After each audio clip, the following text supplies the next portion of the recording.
Татарстанда яңаңа каршы махсус режим кертеләчәк. Бу турыда Татарстан Республикасы премьер-министры Алексей Песошин имзасы белән республика хөкүмәте карары дөнья күрде. Аерым режим 2020 елның 20 декабреннән 2021 елның 10 гыйнварына кадәр игълан ителә. Шикләүләр яңа ел бәйрәм чараларының, гражданнарның тормыш һәм сәламәтлеге, физик һәм юридик затларның дәүләт һәм муниципаль милекнең янгын куркынычсызлыгын тәэмин итү максатларында кертелә.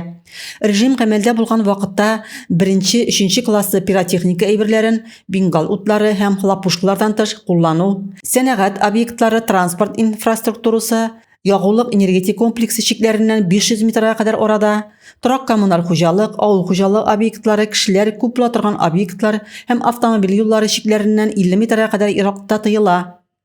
Карарда шулай ук янында пиротехниканы куллану тыела торган объектлар исемлеге аерым китерелә. Аңа вокзаллар, аэропортлар, метрополитен, торак фонд, кунакханәләр, тулай тораклар, хайваннар асраган хуҗалыклар, техника ремонтлана торган гаражлар, дәүләт хакимияте һәм җирле үзидарә органының административ биналары, спорт һәм мәдәни объектлар, сәүдә һәм офис үзәкләре керә.